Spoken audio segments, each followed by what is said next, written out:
আমি আল্লাহকে ভয় করেছে। এই আয়াতের তাফসীর করেছেন নবীর আপন চাচাতো ভাই রাইসুল মুফাসসির আব্দুল্লাহ ইবনে আব্বাস রাদিয়াল্লাহু আনহু। মারহাবা বলুন। এই আয়াতের ব্যাখ্যা করেছেন নবীর আপন চাচাতো ভাই আব্দুল্লাহ ইবনে আব্বাস রাদিয়াল্লাহু আনহু। উনি তাফসীর ইবনে আব্বাসের ভিতরে বলেন আল্লাযিনা আমানু ওয়া কানু ইয়াত্তাকুন, যারা ঈমান এনেছে আগে মুহাম্মদের উপরে এরপরে কোরআনের উপরে। সুবহানাল্লাহ। আগে কার উপরে? রাসূল মুহাম্মদের উপরে, এরপরে কোরআনের উপরে। কারণ আমাদের দেখেন কোরআন তো লিপিবদ্ধ আকারে আসে নাই, কোরআন তো বই আকারে আসে নাই। আমরা যেভাবে প্রেসে ছাপানো কোরআন পাইছি এইভাবে কোরআন নবী মুহাম্মদের কাছে আসে নাই। আসমানি কিতাব 104 খানা, মুখ করে বলেন কত? 104 খানা। এর ভিতরে 4টা হলো বড়, তাওরাত, জবুর, ইনজিল আর কোরআন।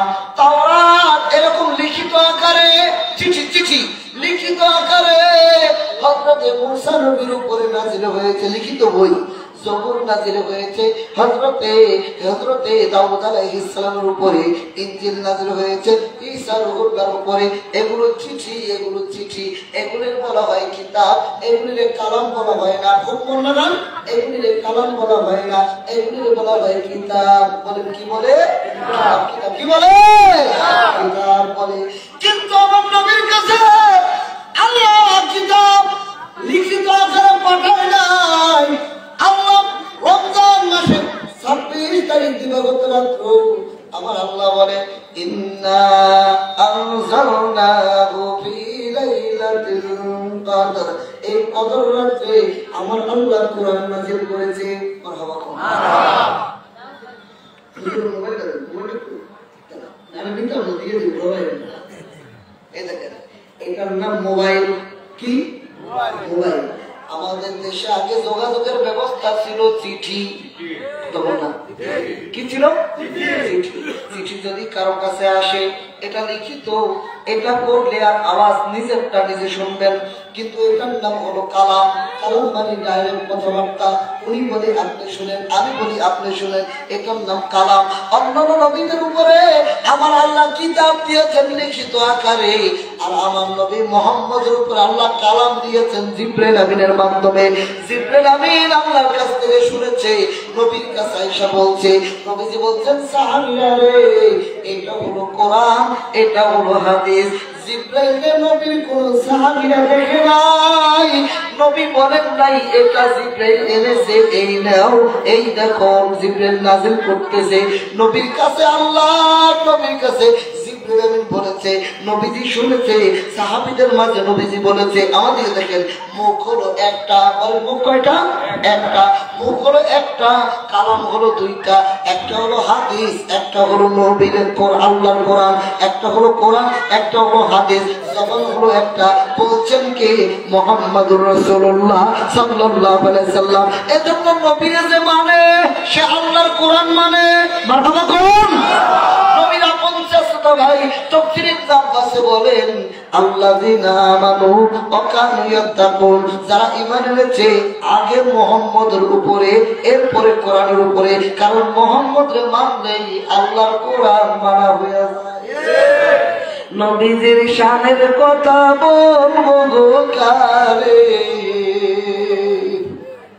লা ইলাহা কালিমা পড়ে যত উলামা, লা ইলাহা কালিমা পড়ে যত উলামা, সৃজন করিল আল্লাহ যার খাতিরে।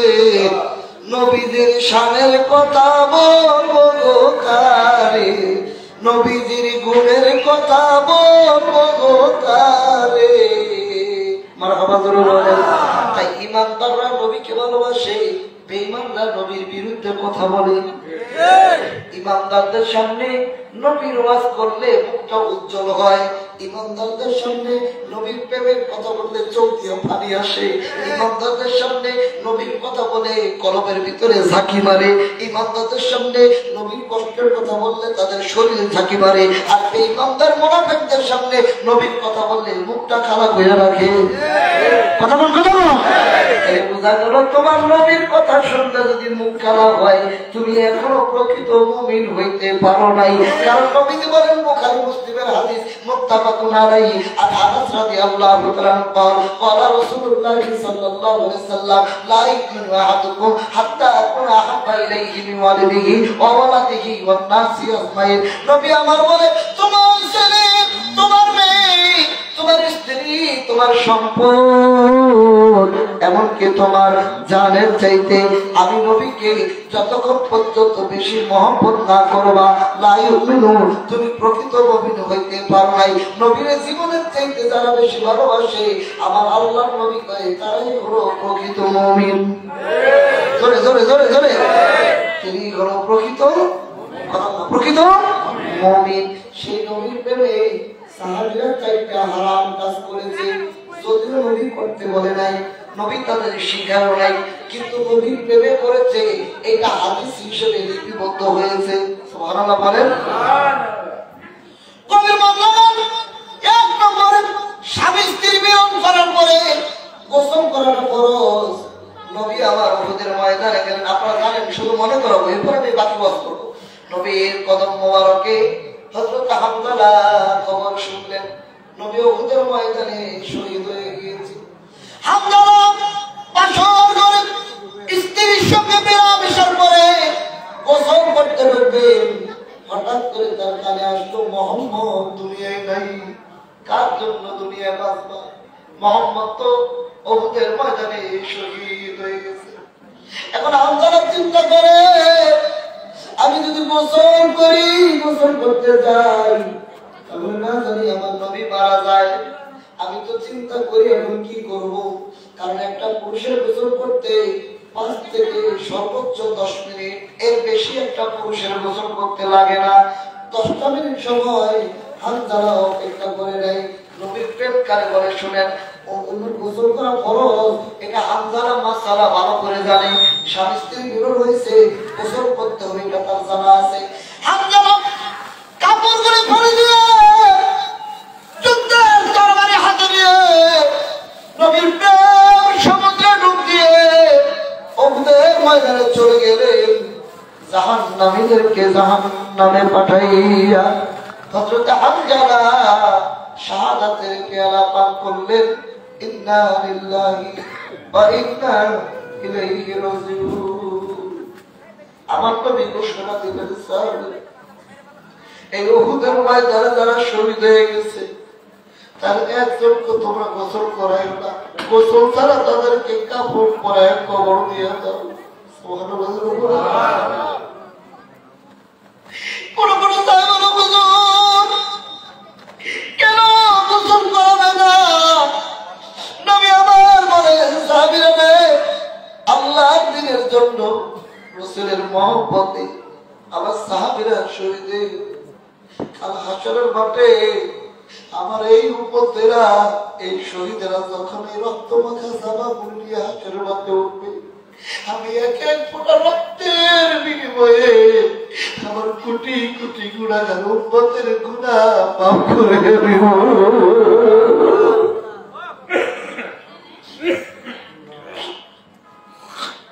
খবর গেল হামজালার বিবির কাছে।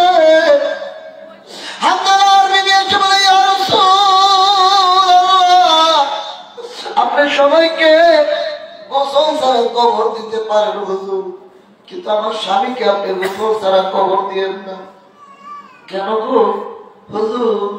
আমার স্বামী বলে সেনা বাসর করেছিল, হুজুর তাই ছিল, কিন্তু যখন শুনতে আপনাকে কাপড়রা প্রচন্ড ভাবে আক্রমণ করতেছে আর তিনি ঠিক থাকতে পারেন নাই, আপনার প্রেমে গোসলের কাপড়গুলি ফেলে দিয়ে আপনার প্রেমের মালা গলায় পরে তরবারি কাছে দিয়ে উহুদের ময়দানে এসে জীবন দিয়ে দিয়েছে। নবী আমার বলে, সাহাবীরা রে, হামজালার লাশ খুঁজো, হামজালারে গোসল করে তারপরে কবর দিবা।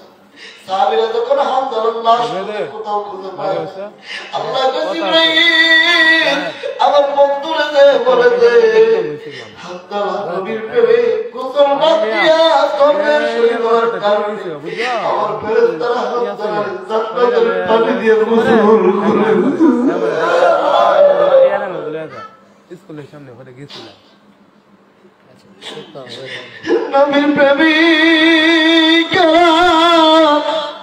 দিশেহারা মরণে ভয় করে না প্রেম তো মরে বলেন না প্রেম তো মরে নবীর প্রেমিকা দিশেহারা মরণে ভয় করে না প্রেম তো মরে মুসলমান শুনো শুনবি ভালো গোসল করা ফরজ এটা হামদারা ভালো করে জানতো কিন্তু নবীর প্রেমে ডুব দিলে তার গোসলের কথা খবর নাই মাসালার খবর নাই এটা নবীর কদম মোবারকে করার কারণে এটা হাদিসে লিপিবদ্ধ হয়েছে এটা হাদিস হিসেবে গ্রহণযোগ্যতা লাভ করেছে নবীর প্রেমের কারণে মাসলা দিয়া না নবীর প্রেম হয় বিনা দলিলে বিনা মাসালায় কথা ঠিক না বাটে মুসলমান শুনে হঠাৎ করে কোন শহরে রাজ করলি আপনার দেশে আমার দেশে পাগলা ওয়াইস করেনি তিনি নবীর দাবি ছিলেন জীবনে নবীকে সরাসরি দেখে নাই জীবনে নবীর কাছে সরাসরি বসে নাই ওয়াইস করেনির কানে খবর গেল নবীর দাঁতটা উহুদের ময়দানে ভেঙে গেছে কিভাবে ভাবছে শোনেন যখন কাফেররা নবীকে পিছন থেকে ধাক্কা দিলেন উপর থেকে উহুদের একটা গর্ত ওই গর্তের ভিতরে নবী আবার উপর হয়ে পড়ে গেলেন পাথরের ভিতরে লেগে নবীর সামনের দুইটা দাঁত ভেঙে পড়ে গেল লোহার টুপিটা তার ভিতরে ঢুকিয়ে গেল নবী আবার অজ্ঞান হয়ে গেল জিবরিল আমিন এসে বলল হুজুর ইয়া রাসূলুল্লাহ আপনার এই দাঁত দুইটা আমাকে ভিক্ষা দেন আল্লাহু আকবার বলে নবী বলে জিবরাইল এই দান দিয়ে তুমি কি করবা জিবরাইল বলে হুজুর এই দান নিয়ে আমি যদি কখনো অপরাধ করে ফেলি আপনার দরবারে অন্যায় করে ফেলি এই দান করে ধরে বলবো আল্লাহ তোমার হাবিবের দানের খাতিরে আমার মাফ করে দাও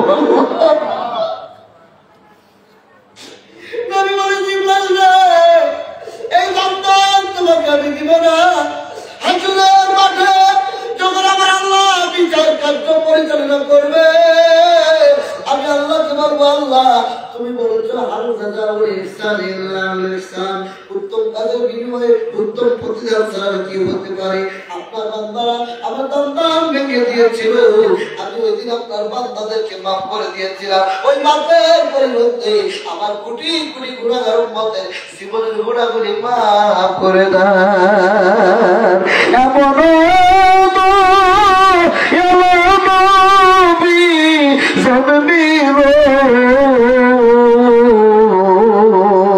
সারা জীবন মুখ বাসায়া কান্দিল আল্লাহ সাল্লে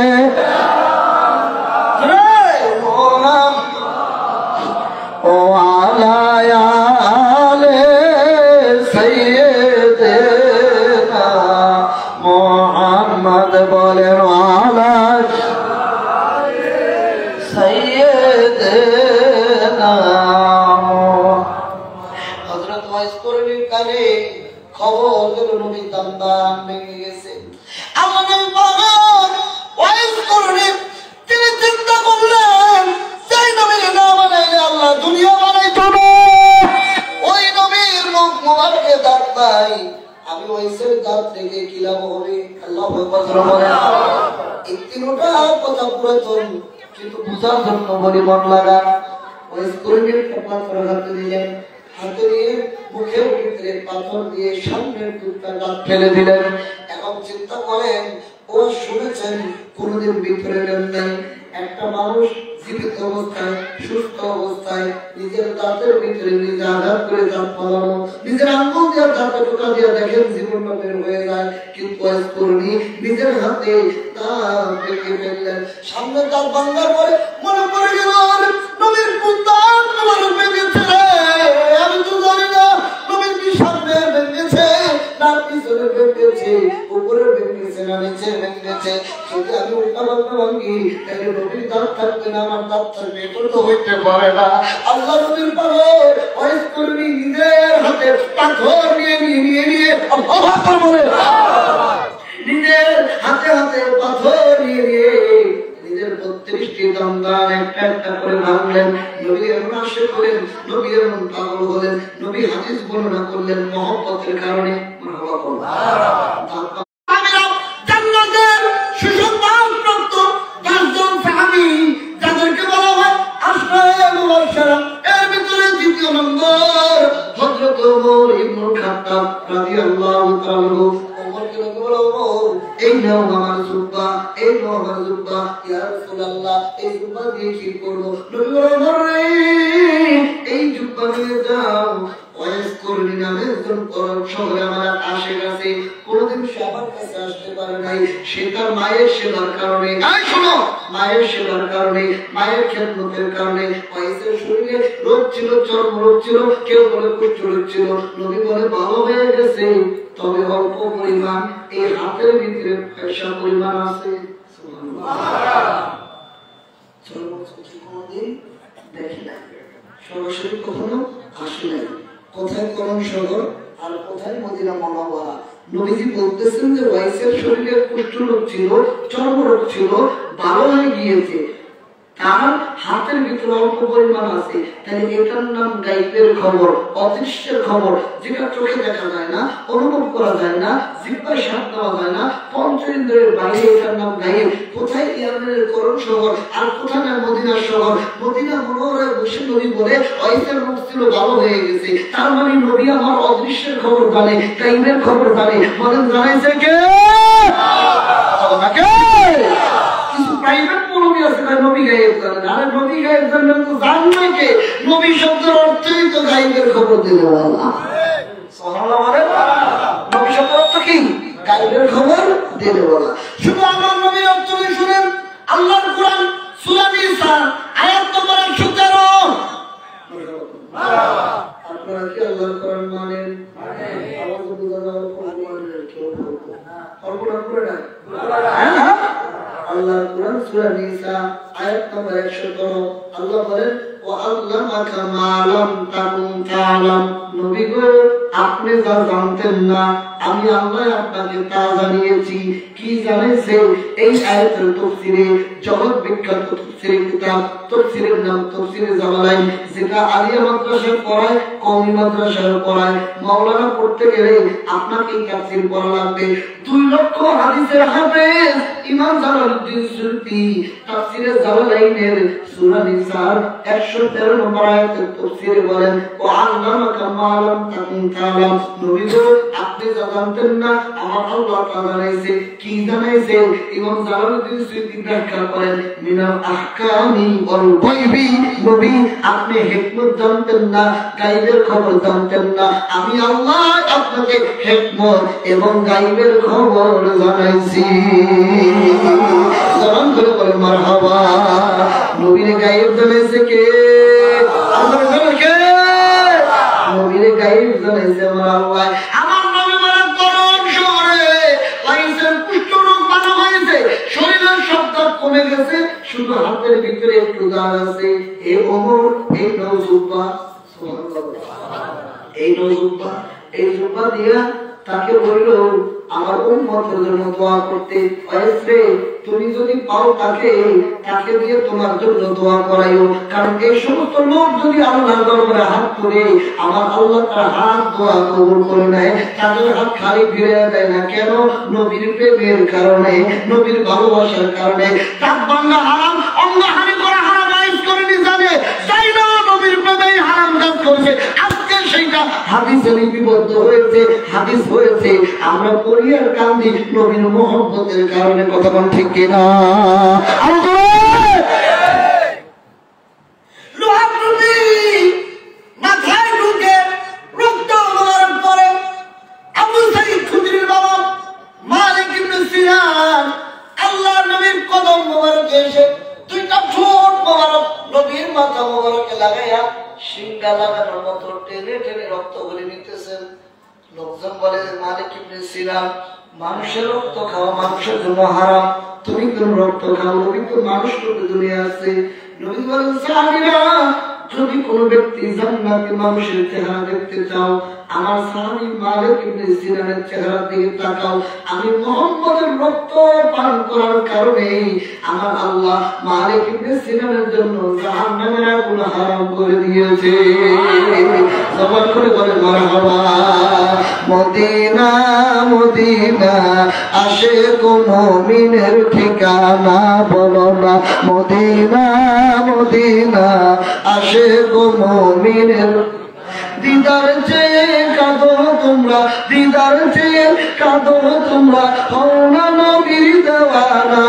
মদিনা মদিনা আশিক মুমিনের ঠিকানা।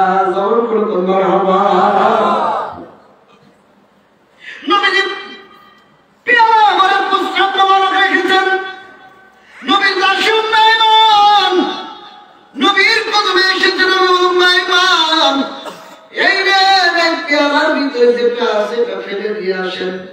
উম্মে আইমান, এটা কেমন শরবত? এটা কেমন শরবত? আমার জীবনে তো আমি এমন শরবত দেখি নাই, এমন ঘাম কখনো পাই নাই। এটা কিসের শরবত? নবীজি পেয়ালার ভিতরে আসছেন, এই শরবতটা আমি ফেলে দিব, এটা তো বলতে পারে না। এত সুন্দর শরবত আমি কোথায় ফলাবো? এই কথা চিন্তা করে উম্মে আইমান ওই প্রস্রাব মুবারক নবীর ওই পেয়ালা মুবারক সামনে নিয়ে আস্তে করে মুখের ভিতরে দিয়ে প্রস্রাবকে পান করে ফেললেন। নবীর কদমে যখন আসলেন, উম্মে আইমান আপনি কি করছেন? পেয়ালার জিনিস কি করছেন?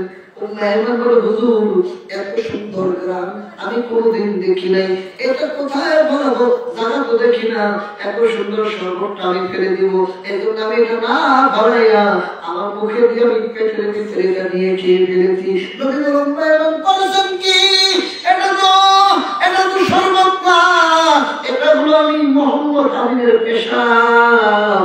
উম্মে আইমান বলে, হুজুর তা আমি বুঝি না, আমি দেখেছি গ্রাম, আমি দেখেছি সুস্বাদু, আমার জীবনে এত সুস্বাদু শরবত আমি কোনোদিন পান করি নাই। ইয়া রাসূলুল্লাহ, আল্লাহু আকবার বলেন। ইয়া রাসূলুল্লাহ, এত সুন্দর শরবত আমি কোনোদিন পান করি নাই। নবী বলেন, উম্মে আইমান রে, আমার প্রস্রাব পান করার কারণে আমার আল্লাহ কোনোদিন আপনার পেটের ব্যথা দিবে না।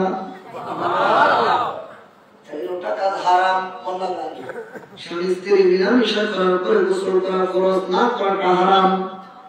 অঙ্গহানি করা হারাম। হানজালা গোসল ফরজ বাদ দিয়ে নবীর প্রেমে জীবন দিয়েছে, এটা হাদিস হয়েছে। অঙ্গহানি করা হারাম, অয়েস করে নিজের জাত ভাঙছে, এটা হাদিস হয়েছে। মালিক ইবনে সিনান রক্ত খেয়েছে, রক্ত পান করা হারাম। নবীর রক্ত মালিক ইবনে সিনান পান করেছে, দুজনের আগুন হারাম হয়েছে। প্রস্রাব পান করা হারাম, উম্মে আইমান নবীর প্রস্রাব পান করেছেন, পেটের ব্যথা ভালো হয়েছে। আমার নবীর প্রেমের কারণে এটা হাদিসে শরীয়ত হিসেবে লিপিবদ্ধ হয়েছে। নবীরে দিয়া মাসলা দিয়া নবী না, নবীরে দিয়া মাসলা, শরীয়ত দিয়া নবী না, নবীরে দিয়া হলো শরীয়ত। শরীয়ত হলো বাইতুল মুকাদ্দাসে কিবলা,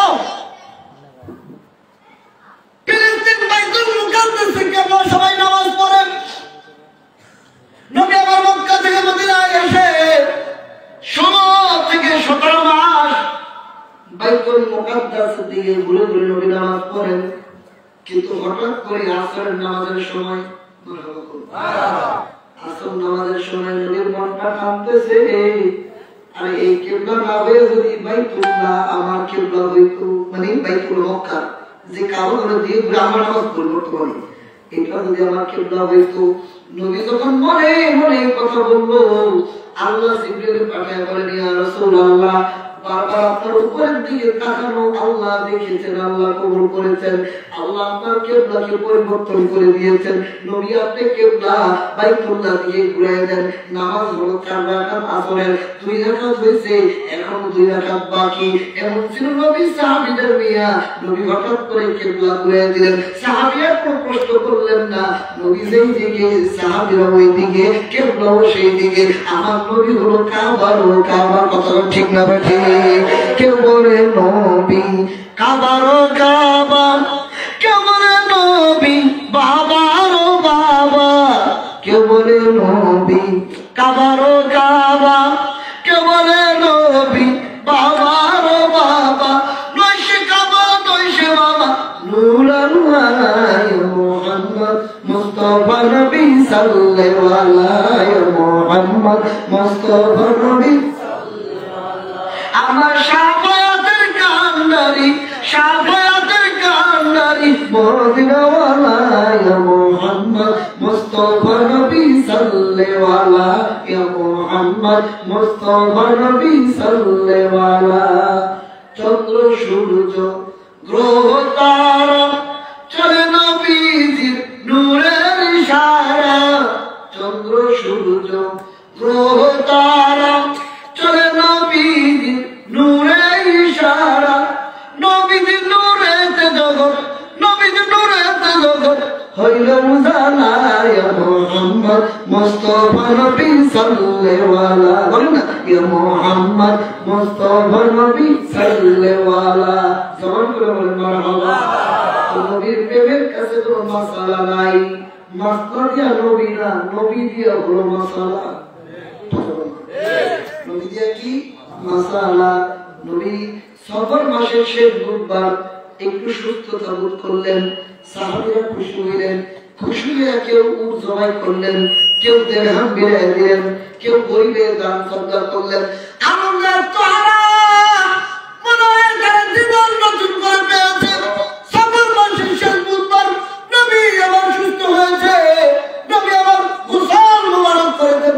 আম্মা জান আয়েশা সিদ্দিকা আমার নবীকে গোসল করায় দিলেন। সাহাবীরা আনন্দিত হলো। সকালবেলা নবী সুস্থ, বিকালবেলা আবার অসুস্থ হয়ে পড়লেন। সাহাবীদের মনটা ভেঙে গেল, দুর্বল হয়ে পড়লেন। নবী বলেন সাহাবীরা আমার বর্তমানে আমার জায়গায় ইমামতি করবেন আবু বকর সিদ্দিক রাদিয়াল্লাহু তাআলা আনহু। আয়েশা বলেন ইয়া রাসূলুল্লাহ আমার আব্বার মরণ, আপনার জায়গায় ইমামতি করতে পারবে না। নবী বলেন আয়েশা রে তুমি কি মিশরের সেই মহিলাদের মতো, ইসুফের যুগের মহিলাদের মতো কথা বলবা? আমি যেটা বলছি তোমার বাবা ইমামতি করবে। আবু বকরকে ইমামতের দায়িত্ব দিলেন। সুবহানাল্লাহ। সফর মাসের শেষ বৃহস্পতিবার থেকে 12 রবিউল আউয়াল সোমবার দিন, যেদিন নবী আল্লাহর দরবারে মিলন করবেন, আল্লাহর দরবারে চলে দিবেন। ফজর নামাজের পরে পরে নবীজির জ্বরের মাত্রা আরো বাড়তেছে, জ্বর মোবারক আরো বাড়তেছে, জ্বর মোবারক বাড়তেছে। আমাদের আয়েশা বলে হুজুর আপনার মাথা তো জ্বর, আমি তো আর কারো দেখি নাই ইয়া রাসূলুল্লাহ। নবী বলেন আয়েশা রে নবীরা যেমন আল্লাহর দরবারে মর্যাদার দিক দিয়ে বড়, তাদের পরীক্ষার দিক দিয়েও তারা বড়। সুবহানাল্লাহ। আম্মাজান আয়েশা সিদ্দিকা মোলানা, আম্মাজান আয়েশা সিদ্দিকা নবীর মাথার মুবারকে জল পট্টি দেয়, পানি দেয়, পানি। সুবহানাল্লাহ। এই জলের এক নম্বর শুধু হলো পানি, জলের এক নম্বর শুধু কি পানি। নবী বলেন জল হলে তোমরা পানি দাও, পানি দিয়ে জলকে ঠান্ডা করো। জল হলো জাহান্নামের একটি গরমের মতো গরম, যার কারণে তাকে পানি দিয়ে ঠান্ডা করো। আজকে আমাদের দেশে একটু জ্বর হলেই বড় ডাক্তার কাছে যায়। বড় ডাক্তার কোন ডাক্তার? যেটা 2000 টাকা ভিজিট, ওইটা বড় ডাক্তার না। আরে ছাত্র ওইটা বড় ডাক্তার না। ডাক্তার যিনি, বিজ্ঞানিকের বিজ্ঞানী যিনি, দার্শনিকের দার্শনিক যিনি, জ্ঞানীর জ্ঞানী যিনি, মহাজ্ঞানীর মহাজ্ঞানী যিনি, তিনি হলো মুহাম্মদুর রাসূলুল্লাহ সাল্লাল্লাহু আলাইহি ওয়াসাল্লাম। কথা ঠিক কিনা? নবী বলছেন জ্বর হলে পানি দাও। তাই আমরা মুসলমান, আমাদের প্রেসক্রিপশন, ডাক্তারের প্রেসক্রিপশন হলো এক নম্বর হলো জ্বর হলে নবী মুহাম্মদের সুন্নাত পানি করা, শরীরে পানি দেওয়া। পানি দিলে জ্বর কমবে, ঘোষণা দিয়েছেন রাহমাতাল লিল আলামিন। মারহাবা বলেন। নবী পোলা পারলে বাচ্চা কাচ্চারে খেজুর খাওয়াইতেন। বলেন কি খাওয়াইতেন? খেজুর। নবীজি বলেন খেজুর খেলে শরীরে শক্তি হয়, ক্ষুধা বাড়ে, মাথা ভালো থাকে, ব্রেন ঠান্ডা থাকে, পাকস্থলী সুন্দর থাকে, গ্যাস কম হয়।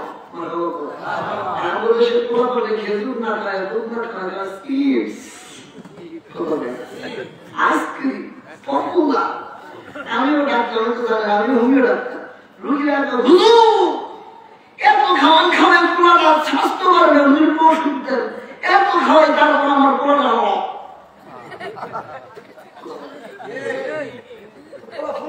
খাবার সিঙ্গা খাবার চিপস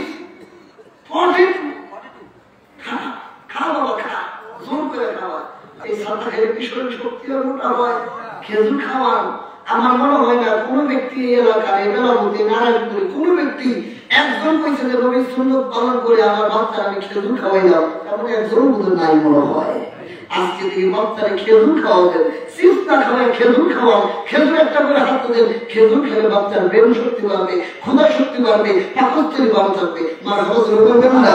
আরে বিজ্ঞানীদের মহাগুরু আঙ্গো নবীজি, নোয়াখালীর যারা নোয়াখালী তাদের নবীর প্রেম আশেপাশে যার যার একটা আঞ্চলিক ভাষা আছে না, কথা বলা আছে না। আপনারা যেমন রায়পুরের রায়পুরা, রাতামুড় দিয়ে রাতামুড়, অনেকে রসিনীতে কম বলতে পারে। বিজ্ঞান যারা নোয়াখালী তারা বানান করে হানি, বানান করতেছে ঠিক, পয়াকের পা নরিষ্কারে নি, পানি বানান করে উচ্চারণ করতেছে হানি, তাদের মুখ দিয়ে হানি আসে। যেমন আপনার শুদ্ধ ভাষায় বলেন ঢাকা, আমাদের তাকান, ঢাকা, টাকা, কলা, কাঁঠাল, এগুলি শুদ্ধ ভাষা, ঢাকা, টাকা, কলা, কাঁঠাল। একটু কষ্ট করে পদ্মা ব্রিজে পারলাম, শরীয়তপুর যায়, আমার বাড়ি শরীয়তপুর, শরীয়তপুর গেলে একটা হয়ে যায় কাহা কাহা কেলা কাঁঠাল।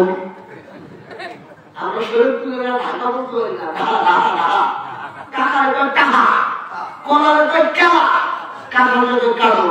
তার মানে যার যারা আঞ্চলিক ভাষা, তো ওই নোয়াখালীর যারা আঞ্চলিক ভাষায় নবীর প্রেমে করে বিজ্ঞানীদের মহাগুরু আঙ্গো নবীজি, বলেন না বিজ্ঞানীদের মহাগুরু আঙ্গো নবীজি। আরে এমন একটা দয়াল নবী তোগাই হাইবানি, মানে খুঁজে পাইবানি, এমন একটা দয়াল নবী তোগাই হাইবানি, বিজ্ঞানীদের মহাগুরু আঙ্গো নবীজি, বলেন বিজ্ঞানীদের মহাগুরু আঙ্গো নবীজি। এই কালেতে মানুষের অসুখ কম হইতো, আঙ্গ নবী দোয়া হলে বালা হয়ে যেত।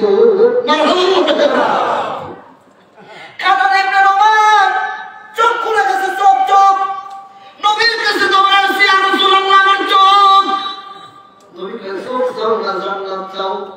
কাটা দেখবেন আমার বলে ইয়া রাসূলুল্লাহ জান্নাত দিবেন আল্লাহ, চোখ ভালো করে দেন আপনি। কেন আমার নতুন স্ত্রী করে আমার চোখটা ভালো করে দেন। আমার নবী কি করে টাকা নবীজি একটু ছোট মুবারক নিলেন, দিয়া কাটাটা চোখে লাগায়, কাটাটা এখন কেমন দেখেন, টাকাতে সামরিতে চোখ হাসপাতালে যান, সিরিয়াল লাগাবে, চোখে ছাড়ি অপারেশন করবেন, 15 দিন আগে সিরিয়াল, অমুক দিন অপারেশন, ডেট করবে, টাইম দিবে, অপারেশন করে কালো চশমা লাগায় পায়, 15 দিন মাথা নিচু করবেন না, পানি লাগাইবেন না, অ্যান্টিবায়োটিক খাইবেন, 1 মাস পরে এসে দেখা করবেন, 1 মাস পরে আসলে ডাক্তারের এখন কেমন লাগে, চক্ষু অপারেশন করা 1 মাস পরে ডাক্তারের এখন কেমন লাগে।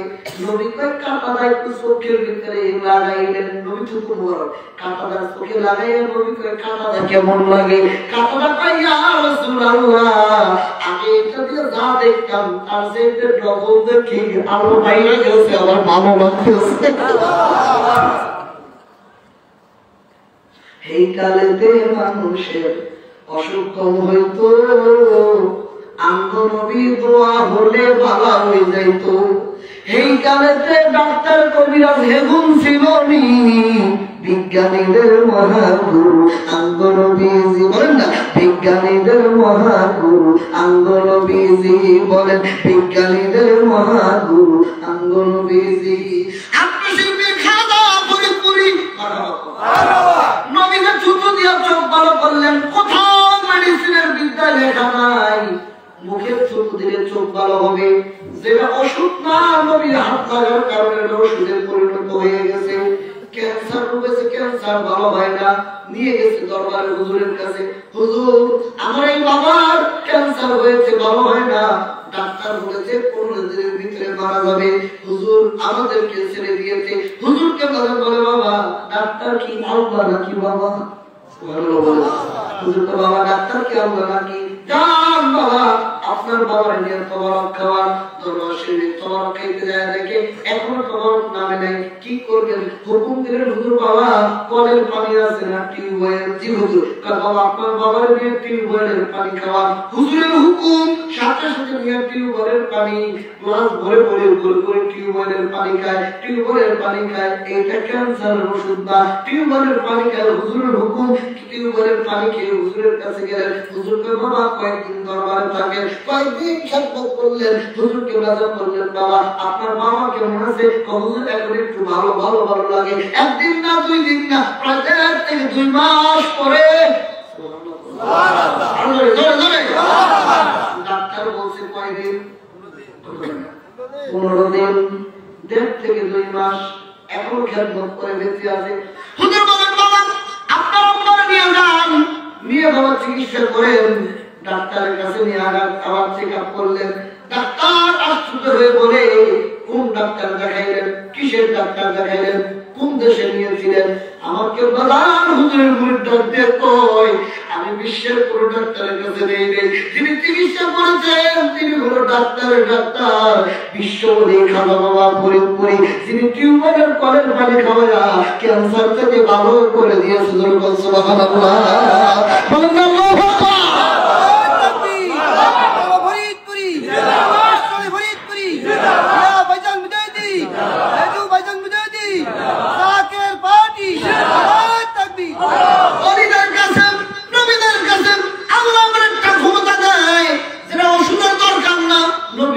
ওষুধ হয়েছে, চোখ ভালো হয়েছে, যেটা ক্যান্সার ওষুধ না আল্লাহর খাওয়া করি টিউবওয়েলের পানি খাওয়াইছে, ক্যান্সার ভালো হয়ে গেছে।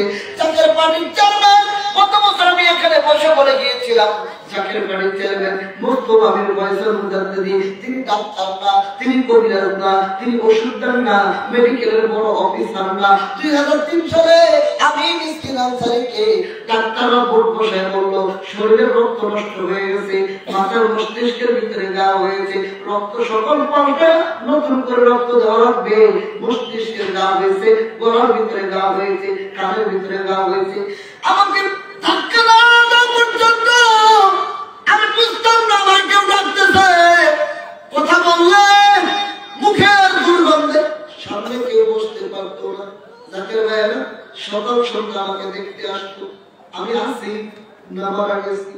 ঢাকা যাত্রাবাড়ি সাবেক সভাপতি মরহুম আনোয়ার হোসেন সাহেব, আমার ওয়ার্ড সভাপতি মরহুম সালাম সাহেব, দুজন বাঙালিতে জাকের পার্টির চেয়ারম্যানের কাছে আমার নিয়ে গেলেন।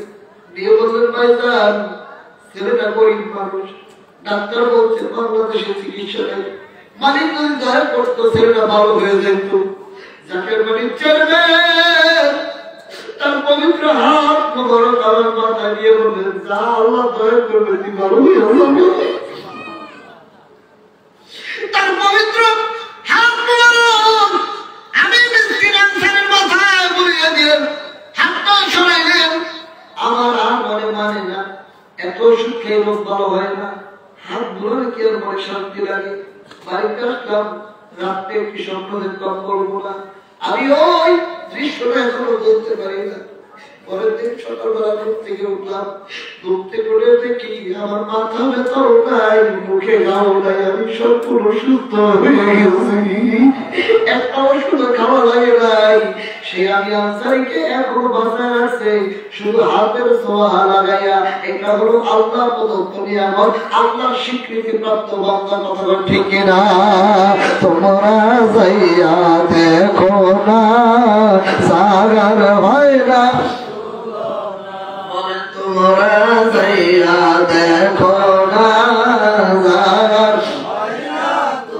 ফরিদপুরের পাশের শীতে, ফরিদপুরের হাতের শীতে বনানি পথ দরবারে কামেছে একজনা তোমরা যাইয়া দেখো জাগার হয় না তুলনা বলে তোমরা যাইয়া দেখো না জাগার আল্লাহ নবী রহমতের নবী জন্মগ্রহণ এত বড় বাড়লো আল্লাহ জানাই বলেন ইয়া রাসূলুল্লাহ আপনার মধ্যে এত জ্বর তো আমি কারো দেখি নাই। নবী বলেন আয়েশা নবীর মর্যাদার দিক দিয়ে যেমন বড় পরীক্ষার দিক দিয়েও তার যেমন বড়। আয়েশা মাথায় পানি পটি দিচ্ছে রুমাল দিয়ে হঠাৎ করে গেটের ভিতরে কে যেন টোকা দিলেন। নবী বলে ফাতেমা দেখো তো আমার ঘরে কে এসেছে। হযরত ফাতেমা আস্তে করে গিয়ে ঘরের দরজাটা টোকা দেওয়ার পরে খুলে দিলেন।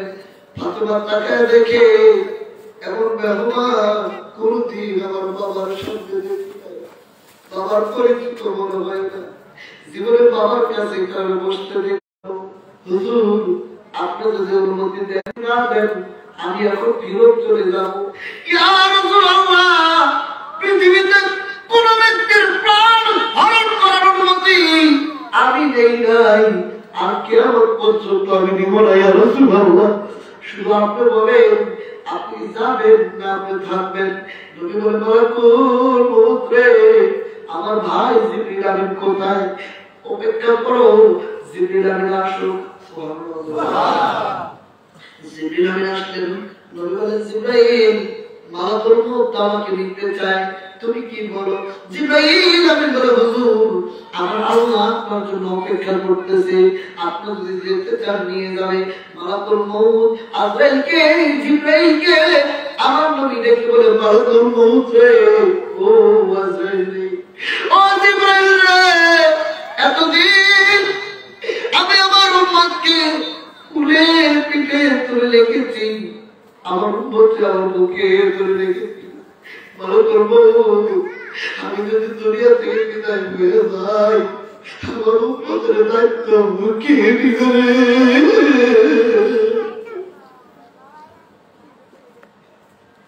আমার উম্মতের দায়িত্ব কে নিবে? মুহূর্তের মধ্যে জিবরাইল অদৃশ্য হয়ে গেলেন।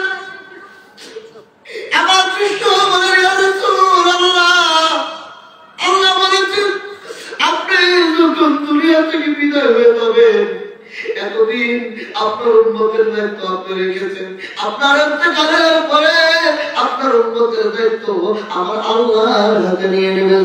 সুবহানাল্লাহ। আমার দয়াল নবী যেই দেশে ঘুমায় বলেন দয়াল নবী যেই দেশে প্রেম যদি শিখবি রে মন প্রেম যদি করবি রে মন সব ছেড়ে চল আমার নূরের নবী সে ঘুমায় আমার প্রেমের নবী যেই দেশে। তোরা দেখলে সবই পাগল হবি, দেখলে সবই পাগল হবি, কাঁদবি বসে নীরা রায়ার কাঁদবি বসে নীরা রায় আমার প্রেমের নবী মায় আমার নূরের নবী যেই দেশে গো নবীজির আশিক যারা নবীজির প্রেমিক যারা নিশিতে ঘুমায় না তারা কেঁদে কেঁদে বুবাসা আমার নূরের নবী যেই দেশে ঘুমায় আমার নূরের নবী যেই দেশে ঘুমায়। জিবরিল আমার হুজুর আপনার উম্মতের দায়িত্ব। নবী বলে মালাকুল রে আর ক্লাসে যাত্রা করো কষ্ট করে। মালাকুল বলে হুজুর আপনার মধ্যে এত আসতে পৃথিবীর কোন মানুষ এত কষ্ট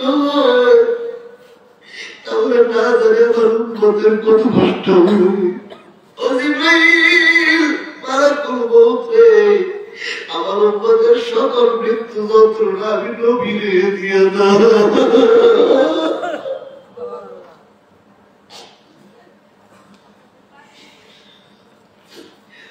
আমার উম্মতের সব মৃত্যু যন্ত্রণা আমাকে দাও। আল্লাহ বলেন, না না না, এটা কোনদিনও হইতে পারে না। সকল উম্মতের মৃত্যু যন্ত্রণা আপনার হইতে পারে না। একটা সুসংবাদ আপনার জন্য আছে। একটা সুসংবাদ হলো, ইয়া রাসূলুল্লাহ, আপনার প্রেমিক যারা হবে, আপনার আশিক যারা হবে, আপনার আশিক রাসূল যারা হবে, আপনার তরিকা যারা থাকবে, ইমাম গাজ্জালী তার দাখায়েকুল আখবার কিতাবে লিখেছেন, যখন মালাকুল মউত ইমানদার ব্যক্তির কাছে আসে, মুমিন ব্যক্তির কাছে আসে, তার মুখ দিয়ে যখন রূহ বের করতে যায়, মুখ ডাকতে পারে মালাকুল মউত, এই মুখ দিয়ে কোরআন তেলাওয়াত করেছে, এই মুখ দিয়ে নবীর দুরূদ পড়েছে, এই মুখ দিয়ে ইয়া রাসূলুল্লাহ বলেছে, এই মুখ দিয়ে আল্লাহর নাম নিয়েছে, এখান দিয়ে তাকে মৃত্যুবরণ করতে দিব না। মালাকুল মউত যখন হাত ছাড়া দিবেন, মালাকুল মউত যখন চোখ দিয়ে রূহ নিতে যাবেন, চোখ বলবে, মালাকুল মউত রে, এই চোখ দিয়ে আল্লাহর কোরআনের আয়াত দেখেছে, আল্লাহু আকবার, এই চোখ দিয়ে ওলি আল্লাহদের দিকে দৃষ্টি দিয়েছে, ওলি আল্লাহদের দেখেছে, এই চোখ দিয়ে আল্লাহর কাবা করে দেখেছে, এই চোখ দিয়ে তাকে মৃত্যু বরণ করতে দিব না।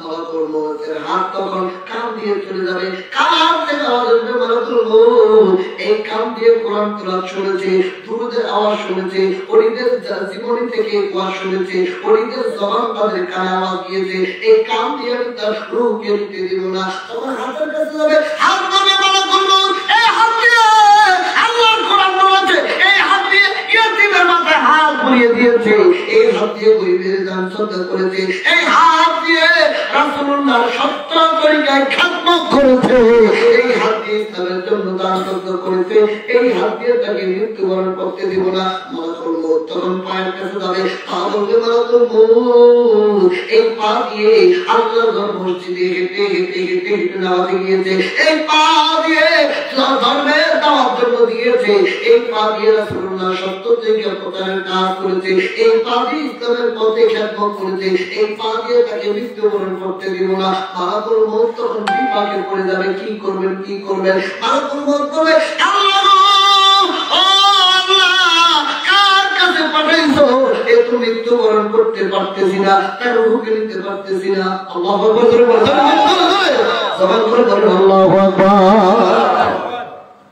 মালাকুল মউত বলবে, আল্লাহ হাত দিয়ে পারলাম না, চোখ দিয়ে পারলাম না, নাক দিয়ে পারলাম না, কান দিয়ে পারলাম না, আমার আল্লাহ তাআলা মালাকুল মউত, তুমি কি জানো না এই বান্দা আমার পাগল? জোরে জোরে জোরে, এই বান্দা আমার পাগল।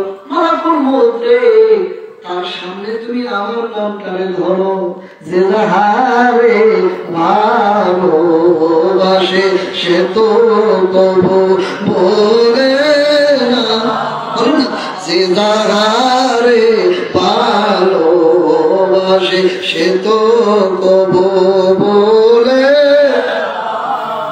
আরে আল্লাহ তোমায় ভালোবাসে, রাসূল তোমায় ভালোবাসে, তুমি তাকে বইলো দমে দমে ডাকো তারে, বলো না, দমে দমে একদম বইলো, যে যাহারে ভালোবাসে সে তো কবু বলে, যে যাহারে ভালোবাসে সে তো কবু বলে না। মালাকুল মউত কেন বলে, মালাকুল মউত রে, মালাকুল মউত তুমি কি জানো না এই বান্দা আমি আল্লাহর পাগল, আমার নাম মুবারক, আমার নাম মুবারক তুমি তোমার হাতের ভিতরে লিখে নিয়ে যাও।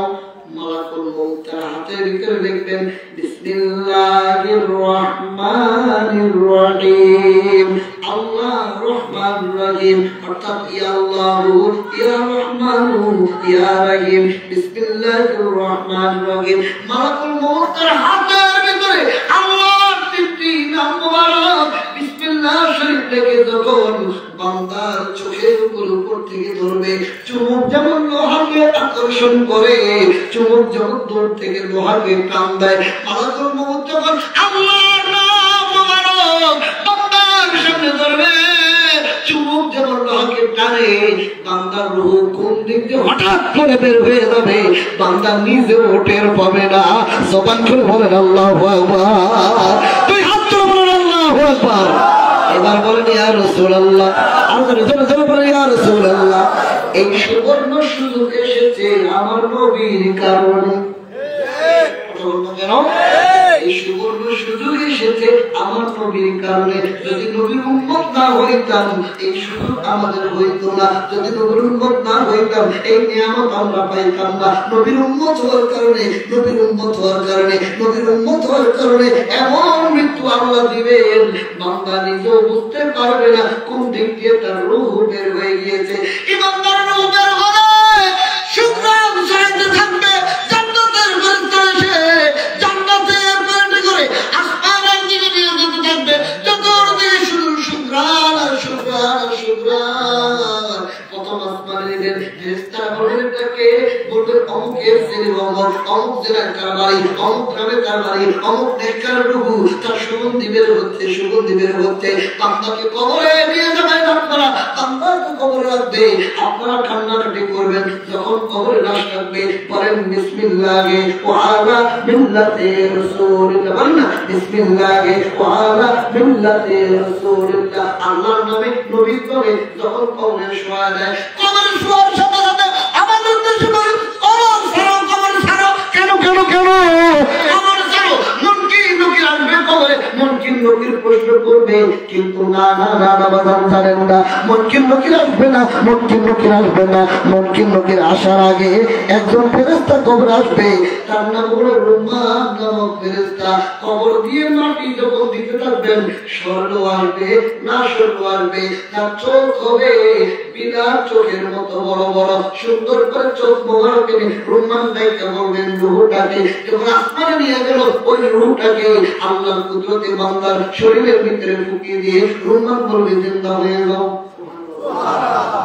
জিন্দা করে রুমান বলবে বসো, বসতে তুমি জীবনে যা করেছো তাই বলে দেখো। মৃত ব্যক্তি বলবে আমি কি দিয়ে লাগবো, আমার তো কলম নাই, আমার তো কাগজ নাই। রুমান ফেরেশতা তিনি তার কাফনের একটা অংশ করে বলবেন এই কাফন হলো তোর কাগজ, তোর কলম হলো তোর আঙ্গুল, তোর কালি হলো মুখের লাল। লেখ জীবনে যা ভালো করেছো, মন্দ করেছো, যা ভালো করেছেন, যা মনে আছে আঙ্গুল দিয়ে লিখবেন, কিন্তু খারাপ কাজ দেখতে চাবেন না।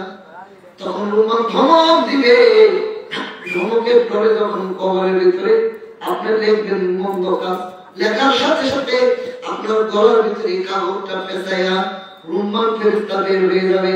উপর দিয়ে আপনার কাজ করতেছেন, 40 কদম যাওয়ার পরে মুনকির নকির আসবে, গেরো আসবে না গেরো আসবে। রুমান যখন বের হয়ে যায় তখন দুই ফেরেশতা আসবে, একজনের নাম মুনকির, আরেকজনের নাম নাকির।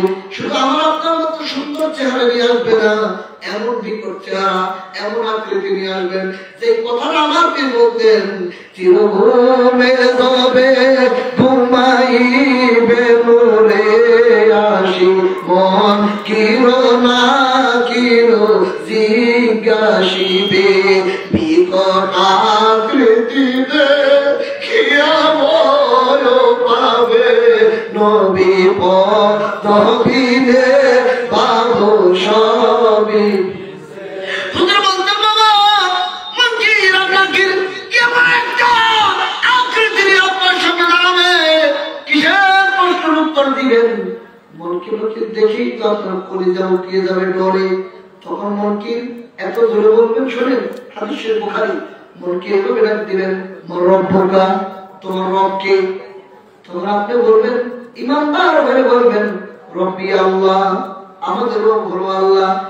আল্লাহকে তো হিন্দু, বৌদ্ধ, খ্রিস্টান সবাই মানে, সৃষ্টিকর্তা একজন আছে, সকল ধর্মের মানুষই মানে। আমার দিনুকা, তুমি কোন ধর্মে মেনেছ? তোমার ধর্মের নাম কি? ইমানদার ব্যক্তি বলবে, দ্বীন আল ইসলাম, আমার ধর্মের নাম হলো ইসলাম।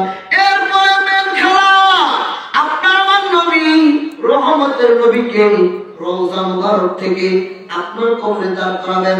মিশকাত শরীফের কবর আযম অধ্যায় খুলে দেখবেন, হাদিসে এসেছে, মান রব্বুকা, আমান দিনুকা, আমান নাবিয়ুকা। ওই হাদিসে এসেছে, মান হাজার রাজুল, হাজার মানে নিকটে, রাজুল মানে ব্যক্তি, পুরুষ, পুরুষ, রাজুল মানে পুরুষ। এই পুরুষকে, এই ব্যক্তিকে, মানুষ হইতে গেলে, পুরুষ হইতে গেলে দেহ লাগে, রূহ লাগে, তারে বলা হয় পুরুষ মানুষ, প্রাপ্তবয়স্ক পুরুষ। মান হাজার রাজুল, এই লোকটাকে ইমানদার ব্যক্তি যদি হয়, তার মুখে বলা লাগবে না, নবীর চিনা লাগবে না, নবীর প্রেম যদি অন্তরে থাকে, নবীর প্রেম যদি অন্তরে থাকে, এমনি তার মুখ দিয়ে বের হয়ে যাবে, হাজা রাসূলুল্লাহ, উনি হলো আল্লাহর রাসূল। সাথে সাথে ফেরেশতারা বলবে, নামকা নামাতিল আরুস, দুলহান যেমন বাসর ঘরে ঘুমায় থাকে, স্বামী স্ত্রী মিলন হয়, কেউ ডিস্টার্ব করে না, নামকা নামাতিল আরুস, ওইভাবে তুমি ঘুমায় থাকো, কিয়ামত পর্যন্ত তোমার কবর জান্নাতের বাগান হয়েছে। ধরে ধরে ধরে ধরে ধরে জবান করে তো মারহাবা, আরো ধরে, আরো ধরে, আল্লাহ এহাবি মুহাবি এরকম মান হাজার রাজুল, এরকম কি? তখন এরা করবো মানুষ যা বলতো আমরাও তাই বলতাম, দুনিয়ায় কইতাম নবী আমরাও তো মানুষ। এগুলো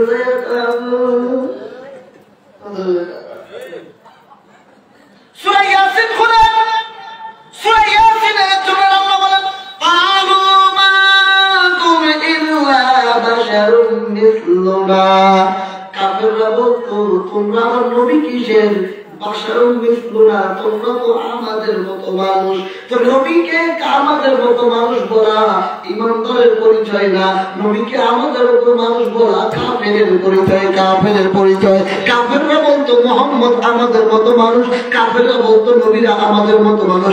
ইমানদার ব্যক্তি নবীকে আমাদের মতো মানুষ বলতে পারে না, পারে না, পারে না। কথা কোন ঠিক না? আল্লাহ ঠিক না? সেই নবী মা চায় না, বাবা চায় না, উম্মতের মায়া সব। আর 10-15 মিনিট সময় লাগান। নবীর আম্মা জানের নাম ছিল আমিনা খাতুন। নবীর একটা বাল্য বন্ধু ছিল, নাম ছিল হযরতে হেলাল। মাঠটা খুব লাগায় মদিনা নিয়ে যাও, নাম ছিল হযরতে হেলাল। হেলালের সঙ্গে মাঝে মাঝে নবী আমার খেলা করতেন, মাঝে মাঝে খেলাধুলা করতেন। একদিনের ঘটনা, হেলালের সঙ্গে খেলতে খেলতে নবী আমার সন্ধ্যা হয়ে গেল। নবী এখন বাড়িতে আসবেন, হযরতে হেলাল আর আমার নবী টুকটাক করে কথাবার্তা বলতে বলতে বাড়ির দিকে রওনা হয়েছে। হেলালের মা ঘরের ভিতরে হেলালের চিন্তা ভাবনা, হেলাল হেলাল বলে কাঁদতো।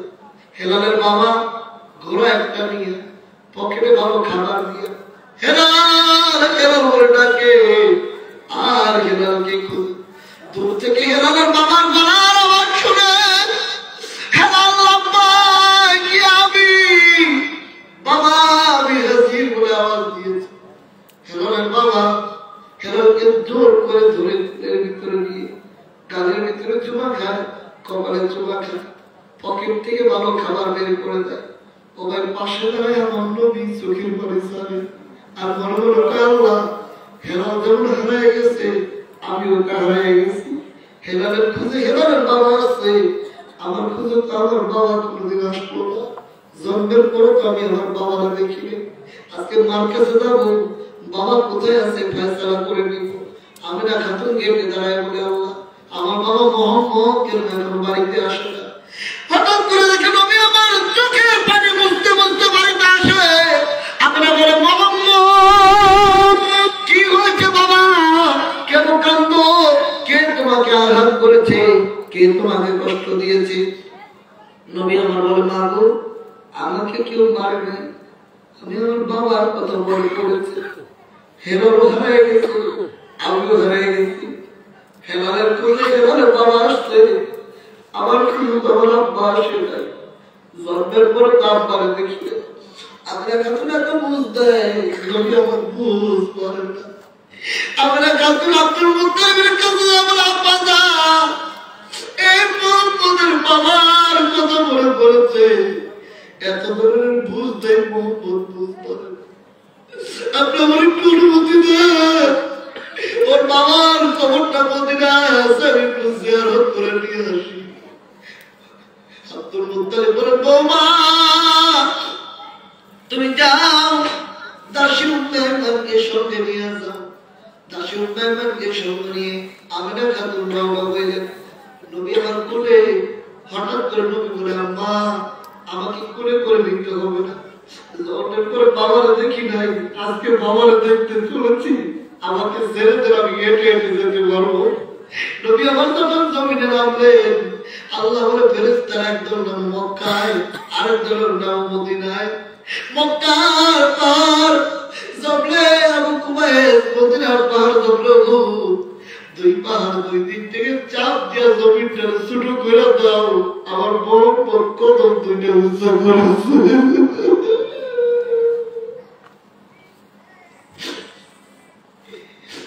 নবী আমার কদম উঁচা করার কারণে আল্লাহর কুদরতে জমিন ছোট হয়ে গেল। অল্প সময়ের ভিতরে নবী আমার মা আমিনার সঙ্গে মদিনায় চলে গেলেন। তাই দেখে আমিনা খাতুন চোখে রুমাল দিয়ে আঁচল দিয়ে পানি মুছে আলগা আলগা হয়ে কাঁদবে। নবী বলে, মা গো, বাবারে দেখে কাঁদছে, আপনি কাঁদেন কেন? কি দুঃখে আপনি কাঁদতেন? আমরা বলে, বাবা বাবারা দেখতে আসতো, জীবনে বাবা দেখা হবে না। এই দেখ তোর বাবার কবর, তুই যখন আমার গর্ভে 6 মাসের ছিলি, তোর বাবা তোরে ভালো খাওয়াবে, ভালো পড়াবে, সিরিয়া গেছিল ব্যবসা করতে। বাবার দাঁড়ো হয়ে মারা যায়, বাবা এখানে দাপন হয়, জীবনের বাবার দেখতে পারো বাবা। নবী আমার বাবার কবরের কাছে দাঁড়ায় কাঁদতে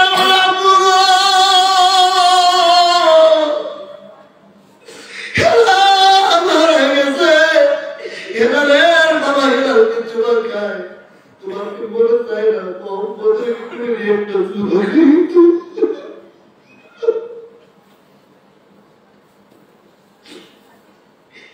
কবরের সামনে দাঁড়ান কাঁদতে। আল্লাহ নাম দেখবে জিবরাইল, আমার বন্ধুরে জানাবে, বন্ধু মোহাম্মদ আমিন যদি এইভাবে বাবার মায়া কাঁদবে, তাহলে তার উম্মতের মায়া কমে যাবে।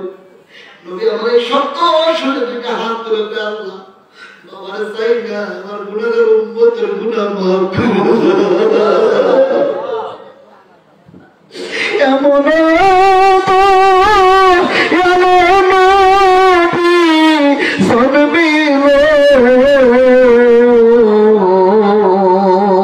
সারা জীবন উম্মত বইলা কান্দিল, বলেন সারা জীবন উম্মত বইলা কান্দিল। ইয়া রহমান পালে লালা ইয়া রহমান পালে। হঠাৎ করে নবীদের আম্মা বলেন, মেহমান এই মোহাম্মদের মদিনায় রাখা যাবে না, তাহলে মোহাম্মদের বাঁচাইতে পারবো না, চলো মোহাম্মদের নিয়ে বাড়ি যাই। নবীর আম্মা যান দাসী উম্মে আইমান মদিনা থেকে মক্কার দিকে রওনা হলেন। মক্কা থেকে মদিনা 365 কিলোমিটার রাস্তা। একটা জায়গার নাম ময়দানে আবু আবুর বস্তি। আমিনা খাতুন আমি আর বস্তির কাছে এসে বলে, মেহমান একটা তাবু গাড়বে, আমার যেন শরীরটা ভালো লাগে না, আমার কেমন যেন শরীরের শক্তি কমে দেখতে। তাকে উম্মে আইমান তাবু গাড়লো। আমরা বললাম, তাই মানবে এই যে মোহাম্মদ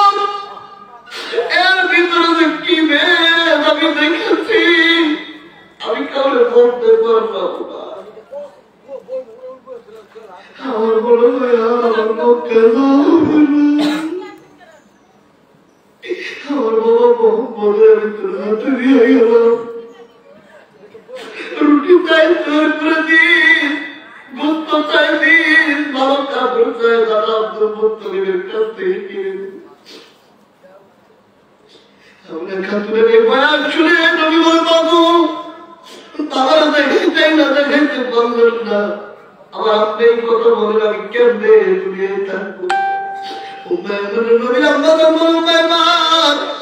এমনি তো শরীর দুর্বল, আরো তো মোহাম্মদের কান্না আমার সহ্য হয় না। মোহাম্মদের নিয়ে একটু পাগল হয়ে গেছে, ওর কান্না আমার সহ্য হয় না।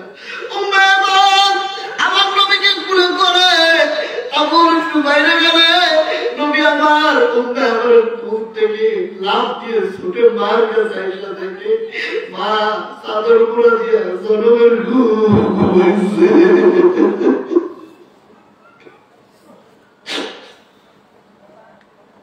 নবী আমার কাছে বাবা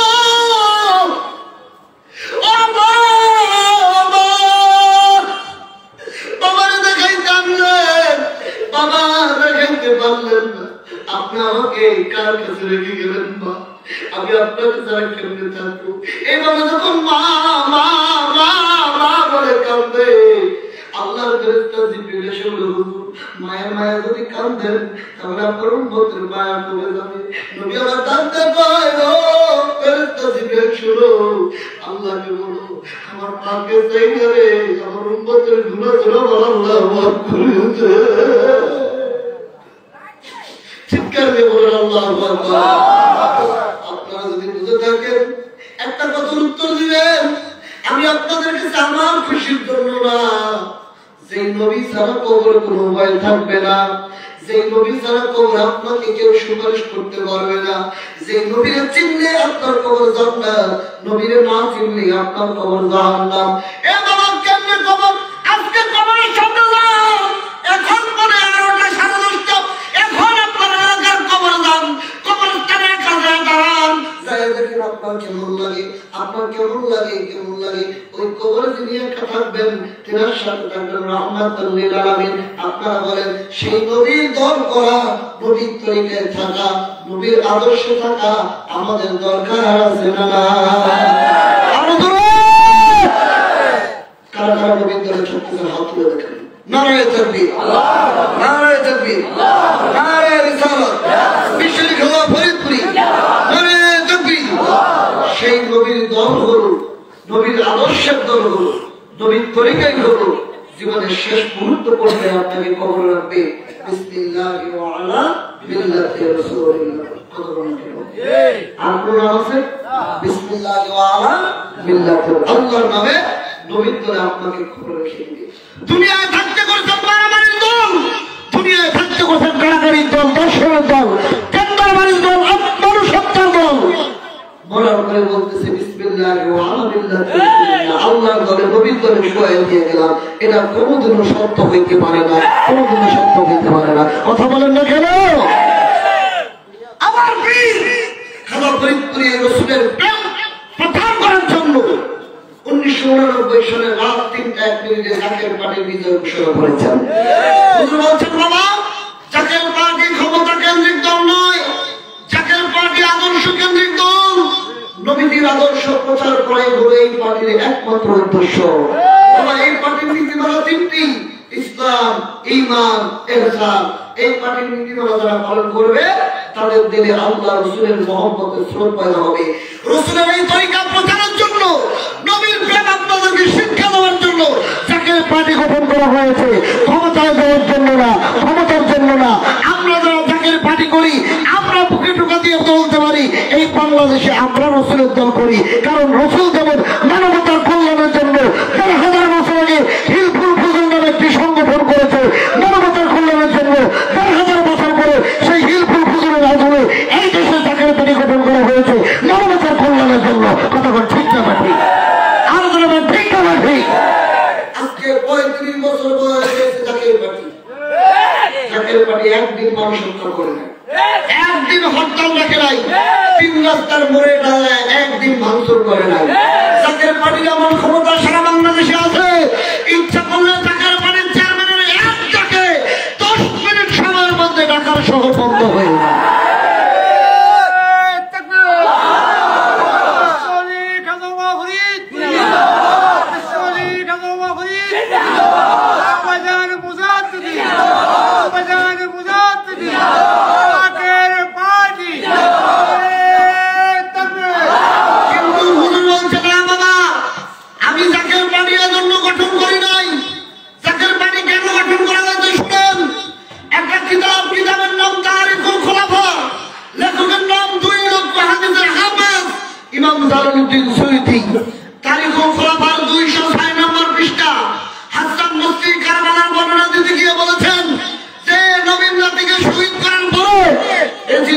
মদিনা আক্রমণ করেছে, মদিনার হাজার হাজার সাহাবীদেরকে জবাই করে হত্যা করেছে এই ইয়াজিদের লোকেরা। মদিনার হাজার হাজার তরুণীদেরকে জোর করে দর্শন করে যার সন্তান জন্ম দিয়েছে এই ইয়াজিদের লোকেরা। মসজিদে নববী যেটা রাসূলের মসজিদ, যেই মসজিদে 1 রাকাত নামাজ পড়লে 50,000 রাকাতের সওয়াব হয়, সেই মসজিদকে 3 দিন পর্যন্ত নামাজ পড়তে দেয় নাই, ঘোড়া দিয়ে পায়খানা পেশাব করাইছে এই ইয়াজিদের লোকেরা। নাউযুবিল্লাহ বলেন। খুব মন লাগে, এখন শেষ হবে, শেষ পর্যায়ে শেষ বলতার মন লাগা। এক মসজিদ মসজিদে নববী যেখানে 1 রাকাতে 50,000, এক বাইতুল হারাম আল্লাহর কাবাঘর 1 রাকাতে 1 লক্ষ রাকাত নফল নামাজের সওয়াব। ফিলিস্তিন বাইতুল মুকাদ্দাস 1 রাকাতে 25,000 রাকাতের সওয়াব। तमाम পৃথিবীর সকল মসজিদের সওয়াব একরকম, আর এই 3 মসজিদের সওয়াব হলো আরেক রকম। কাবাঘরে 1 রাকাতে 1 লক্ষ, নবীর মসজিদে 1 রাকাতে 50,000, বাইতুল মুকাদ্দাসে 1 রাকাত 25,000। পৃথিবীর সব মসজিদ একই সওয়াব। এখন আমাদের দেশে কোন ভাইরা যদি বলে অমুক মাঠে গেলে 1 রাকাতে 49 কোটি রাকাতের সওয়াব হবে, সেটা কি কাবাঘরের চাইতে বড়? এটা কি কোনো মুসলমান মানতে পারে? আজকে তারা সেটার নাম দিয়ে মারামারি করে মুসলমানের মধ্যে বিবাদ সৃষ্টি করতেছে। কথা বলেন না কেন? যখন এদিন পাখিটি দেখলো যে মদিনাতে মুহাম্মদের নাম দেওয়ার মতো আর কেউ নাই, কারণ ক্ষমতা এজিদ, ক্ষমতা কি এজিদ, রাষ্ট্রীয় ক্ষমতা এজিদ, সবাই মুহাম্মদের প্রশংসা করতে ভয় পায় এজিদের রাষ্ট্র। তখন এজিদ বাহিনী কাবাঘর আক্রমণ করলো, কাবাঘরের গিলাফে আগুন লাগিয়ে দিল, কাবাঘর জ্বালিয়ে দিল। কাবাঘরের ছাদের উপরে ইব্রাহিম যখন ইসমাইলকে জবাই করতে গিয়েছিল, আল্লাহ বেহেশতের দুম্বা পাঠিয়েছিলেন, সেই দুম্বার শিংকে স্মৃতি হিসেবে রেখে দেওয়া হয়েছিল। সেই দিন এজিদ বাহিনী আগুন লাগাইয়া সেই শিংকে পর্যন্ত জ্বালিয়ে উঠিয়ে ছাই করে দিয়েছে। কাজে বোঝা গেল যে 1000 বছর আগে ক্ষমতার জন্য মারামারি করা, রাজনীতি করা এজিদি রাজনীতি, দর্শন করা এজিদি রাজনীতি, মানুষ হত্যা করা এজিদি রাজনীতি, মসজিদকে নাপাক করা এজিদি রাজনীতি, অগ্নি সংযোগ করা এজিদি রাজনীতি। 1000 বছরের রাজনীতিতে কলঙ্ক লাগাইছে এজিদ।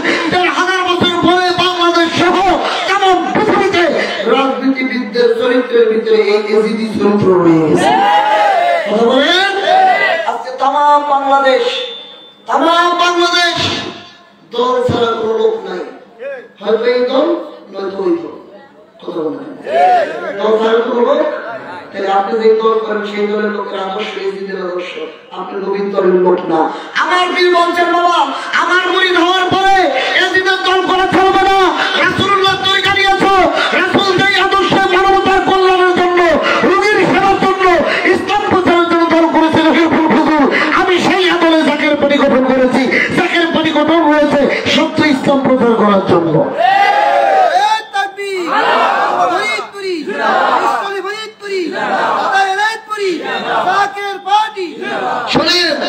তাই আমরা জাকের পার্টি করি ক্ষমতার জন্য না, আমরা জাকের পার্টি করি এজিদি দলে যাতে আমাদের নামটা না থাকে। আজকে আটনশীল হুজুর এখানে যারা বসা এবং বাইরে যারা আটনশীল হুজুর আমার নাম শুনতেছেন, আবার শুনতেছেন, আমাদের বলছি আজকে যদি আটনশীল হুজুর জাকের পার্টি না করতো, নিশ্চয়ই আমি অন্য কোনো দলের লোক থাকতাম। আজকে জাকের পার্টি করার কারণে জাকের পার্টি ছাড়া অন্য কোনো দল করি না, রাসূলের দল করি দুনিয়ায়। আমরা বুকে টোকা দিয়ে বলতেছি দুনিয়াতে আমরা নবীর দল, কবরে গেল বিসমিল্লাহি ওয়া আলা মিল্লাতি রাসূলিল্লাহ, আল্লাহর নামে নবীর দলে আমাদের কবরে শোয়াবে। আমরা দুনিয়াতে নবীর দল, পরকালে নবীর দল, হাসরে আমরা নবীর দলে উঠবো। যেহেতু দুনিয়ায় থাকা যাবে না, হাসরে উঠতে হবে, নবীর দল করে আমরা উঠবো, নবীদের সাহায্যে আমাদের নসিব হবে ইনশাআল্লাহ। তারপরে বলবো এখনো সময় আছে, এখনো সময় আছে। জাকের বাড়ির কথা নিচে আসেন, এখনো সময় আছে। আসবেন না কেন? জাকের বাড়িতে মারামারি করে না। যদি মারামারি করতে তাই করতেন না, যদি টেন্ডারবাজি করতে পারতেন না, জাকের বাড়ির চেয়ারম্যান নামে 1 ডজন মামলা থাকলেও করতেন না। একদম লোক জাকের বাড়ি করে কি লাভ? ভোটটাই চলে হারাই না, ভোট দিলে তার নির্বাচনে শেষ করবো না।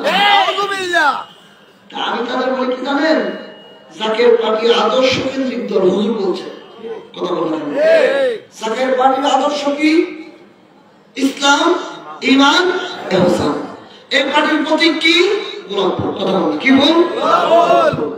বাংলাদেশের বহু নেতারা অন্যান্য দলের প্রতীক পাল্টিয়ে ওই দলের প্রতীক নিয়ে নির্বাচন করে সংসদে এমপি মন্ত্রী হয়েছে। জাকের পার্টির চেয়ারম্যানকে প্রস্তাব দেওয়া হয়েছিল, আপনি গোলাপ ফুল বাঁধবেন, আপনি আমাদের প্রতীক নিয়ে নির্বাচন করেন, সেটা আমরা বুঝবো। জাকের পার্টির চেয়ারম্যান বলেছে আমার বাবার প্রতিষ্ঠিত জাকের পার্টি, গোলাপ ফুল আমাদের প্রতীক, আমরা প্রতীক পাল্টাবো না।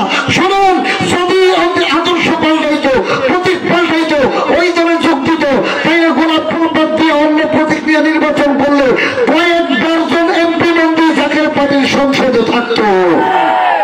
আমরা তো সেই এখন আমরা প্রতীক পাল্টাইনি আর পাল্টাবো না। কিয়ামত পর্যন্ত যদি সিট না পায় তারপরও প্রতীক পাল্টাবো না, কারণ প্রতীক হলো রাসূলের ফুল, গোলাপ ফুল। মারহাবা বলুন। এক মিনিট বলে শেষ করি।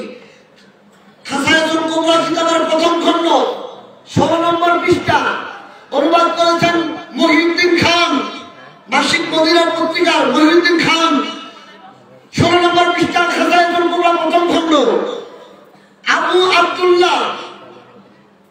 আবুল হাসান আলী আব্দুল্লাহ ইবনে হাশমি তিনি বর্ণনা করেন, আমি ভারতবর্ষে গেলাম, ভারতবর্ষে যায় দেখি শুধু গোলাপ ফুল আর গোলাপ ফুল।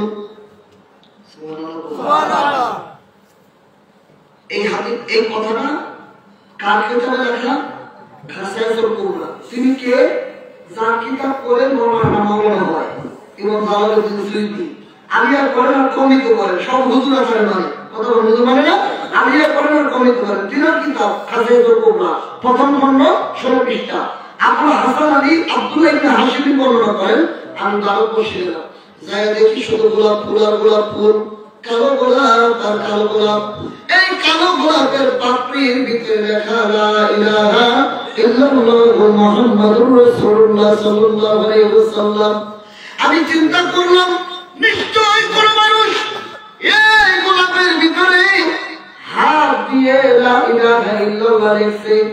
এটা আমার সন্দেহ হইল, এজন্য আমি এই গোলাপকে সরাইয়া ভিতর থেকে একটা গোলাপের কড়ি নিলাম, কড়ি। ওই কড়িটা আমি ছিঁড়লাম, কড়ি ছিঁড়ে কড়ির ভিতরে দেখি ওই ভিতরে লেখা লা ইলাহা ইল্লাল্লাহু মুহাম্মাদুর রাসূলুল্লাহ। তখন আমি আশ্চর্য হয়ে গেলাম, এই ভারতবর্ষে গোলাপের ভিতরে আল্লাহর নাম লেখা, নবীর নাম লেখা। ভারতবর্ষে গোলাপের ভিতরে আল্লাহ নবীর নাম আমার রেখেছেন আমার আল্লাহ, অথচ এই ভারতের মানুষ তারা আল্লাহকে চিনে না, কালেমা করে না, তারা মূর্তি পূজা করে, গরু পূজা করে, দেবদেবীর পূজা করে। আফসোস তাদের জন্য, তাদের ভিতরে গোলাপ ফুল থাকার পরেও কালেমা তারা করে নাই, গোলাপের কালেমার নাম থাকার পরেও তারা করে নাই। ধিক্কার জানালেন তাদেরকে, আফসোস জানালেন তাদেরকে। আবুল হাসান আলী ইবনে আব্দুল্লাহ হাশমি আর আমি আনসারী ধিক্কার জানাই। বাংলাদেশে একটা প্রতীক তার নাম গোলাপ ফুল, একটা পার্টি তার নাম জাকের পার্টি। সেই জাকের পার্টির লোকেরা নবীর প্রেমের দাওয়াত দেয়, সেই জাকের পার্টির প্রতীক গোলাপ ফুল নবীর প্রেমের প্রমাণ বহন করে। সেই পার্টি বাদ দিয়া বাংলাদেশের মানুষ যারা অন্যান্য পার্টি করে, আফসোস তাদের জন্য এখনো তারা চিনল না, এখনো তারা গোলাপ ফুল বুঝলো না। তবে হুজুর বলছেন বাবা বুঝবে, একটা সময় আসবে বাবা এই দেশ নেতৃত্ব শূন্য হবে, দেশের নেতা শূন্য হবে, নেতৃত্ব দেওয়ার লোক থাকবে না। ওই দেশ থেকে নাম বলছেন অমুক দেশ থেকে বাংলাদেশ আক্রমণ হবে। বাবা কচু গাছের মতো লাশের পরে লাশ থাকবে ঢাকার শহর লাশের শহরে পরিণত হবে, জানাজা দেওয়ার লোক থাকবে না, তোমরা লাশ করাইয়া অফিস আদালত করবা বাবা। এমন একটা সময় আসবে বাবা তোমরা ঘুমায়া থাকবা, দেশের মানুষ নেতৃত্বহীনতায় করবে, তোমরা ঘুমায়া থাকবা, ঘুমে থেকে উঠে থাকবা জাকের পার্টি ক্ষমতার মস্তকে চলে গেছে। আল্লাহ বলেন তাকবীর দিবেন না, সবাই তাদের বুঝাইতেছি তাকবীর দিবেন একটু পরে। তাকান, আপনারা ভাববেন যে আপনি কাল্পনিক কথা বললেন না, এটা তো একটা অবাস্তব কথা। হ্যাঁ, আপনার কাছে অবাস্তব মনে হইতে পারে, কিন্তু আমরা যা ভাবি না দুনিয়াতে কিন্তু তাহাই হয়। বঙ্গবন্ধু কন্যা শেখ হাসিনা তিনি যে পতন হবে আপনারা কোনোদিন ভাবছেন? উনি যে দুপুরে রান্না করা খাবার খাইতে পারবে না এটা কি কোনোদিন উনি ভাবছে? বাংলাদেশের তত্ত্বাবধায়ক সরকার অন্তর্বর্তীকালীন সরকার ডক্টর ইউনূস হবে, এটা কি আপনারা ফোনে ভোট দিয়ে বলছিলেন? আপনারা ভোট দিয়েছেন? স্বপ্নে দেখছিলেন বোধ দুই একদিন ইউনূস সরকার স্বপ্নে দেখছিলেন না? তাও দেখেন না, তেমন স্বপ্নেও ভাবেন নাই কোনদিন ডক্টর ইউনূস এই দেশের রাষ্ট্রপ্রধান হবে। যেটা ভাবেন নাই সেটাই দেশে ঘটছে, এটা মনে রাখেন। যেটা এখন ভাবতেছেন না, অবহেলা করতেছেন, জাকের পার্টি মুখ শিখিয়েছেন, যেটা ভাবতেছেন না সেটাই ঘটবে। এই দেশ জাকের পার্টি নেতৃত্ব দিবে, এই দেশ রাষ্ট্র গঠন করবে জাকের পার্টি, দুদিন আগে বা দুদিন পরে। হুজুর বলছে বাবা আসবেন না, বিপদের বাড়ির ছুটে এই দেশের মানুষ জাকের পার্টি আসতে বাধ্য হবে, বাধ্য হবে। বিপদের বাড়ির ছুটে বাবা খোদাই গলাম আসবে, আসমান থেকে লোহার বই তোলা হবে, নবীন ব্যতীত কেউ বাঁচবে না। যারা নবীন তাদেরকে আল্লাহ পাক রহমতের চাদর দিয়ে ঢেকে রাখবেন। অন্যতম মুমিন যারা নবীকে ভালোবাসে তারা মুমিন, আর জাকের পার্টি নবীর প্রেম বিতরণ করে, জাকের পার্টির মাধ্যমে নবীর তরিকার প্রচার হয়। আল্লাহ পাক আমাদেরকে সঠিক জ্ঞান দান করেন, মুখ করে বলেন আমিন। আসুন আমরা দয়াল নবীকে দাঁড়ায় সালাম জানাই। নবী সালাম আলাইকা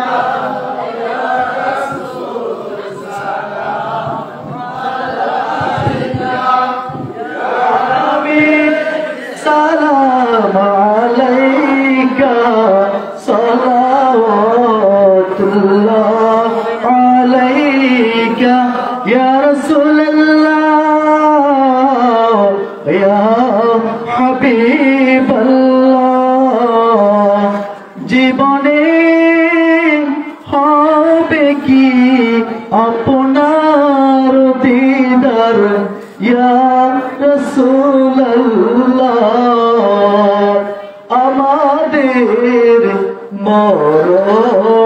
মরণকালে দয়াল নবীজি গো আপনাকে পেলে থাকবে না মরণ যন্ত্রণা, থাকবে না মনের বেদনা। ইয়া নবী সালাম আলাইকা ইয়া রাসূল সালাম আলাইকা ইয়া হাবিব সালাম আলাইকা সালাওয়াতুল্লাহ আলাইকা। দেখলাই রাসূল আপনাকে আমরা দেখেছি, আমার খাজা বাবা রে যারে দেখি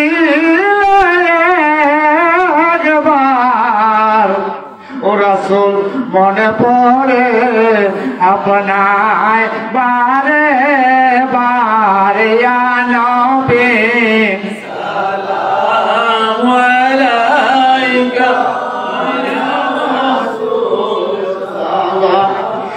আলাইকা ইয়া হাবিব সালাম আলাইকা সালাওয়াতুল্লাহ আলাইকা। প্রাণ মুর্শিদ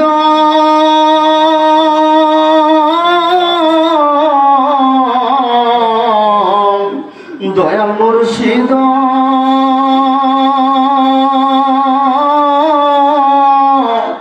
ও গো মুর্শিদ আমার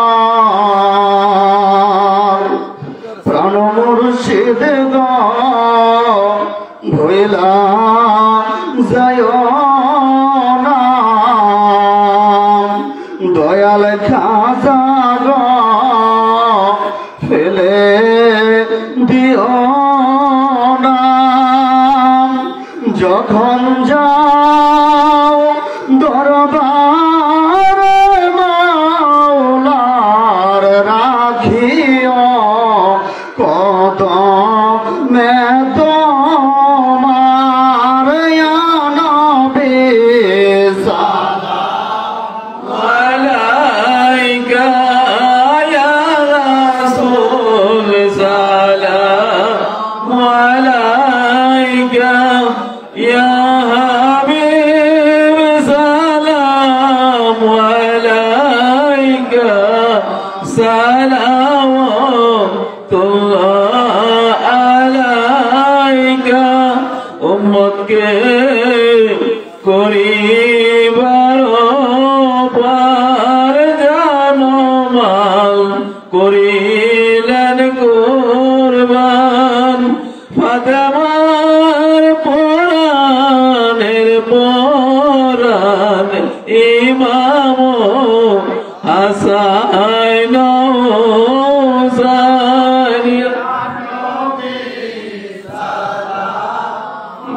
আলাইকা ইয়া রাসূল সালাম আলাইকা ইয়া হাবিব সালাম আলাইকা সালাওয়াতুল্লাহ আলাইকা তৌহিদের ফুলের বাগিচায় অলিগল মধু লুটে যায় বুলবুলি সব গানেতে মাতাল আমার বাবার নূরের রওজায় সালাম আলাইকা ইয়া রাসূল সালাম আয়া হাবিব সালাম আলাইকা সালাম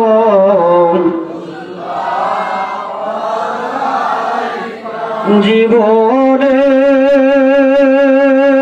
পাবো কি দিদার ও ইয়া রাসূলুল্লাহ মরণে পাবো কি দেখা ও ইয়া রাসূলুল্লাহ আইরে আমারো মরণের কালে দয়াল নবীজি গো আপনাকে নিকট পেলে থাকবে না মরণ যন্ত্রণা মিটিবে মনের বাসনা ইয়া নবী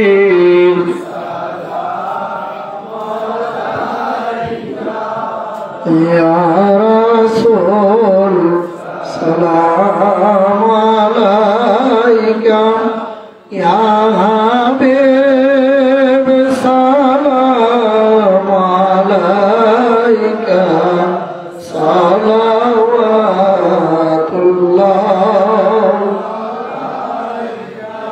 মনে চায়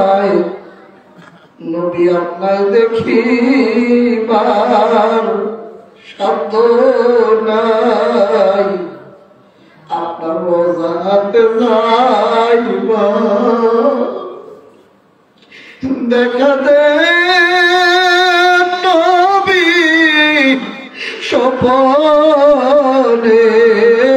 এই আরজ আপনার চরণে ইয়া নবী সালাম আলাইকা ইয়া রাসূল সালাম আলাইকা ইয়া হাবিব সালাম আলাইকা সালাওয়াতুল্লাহ আলাইকা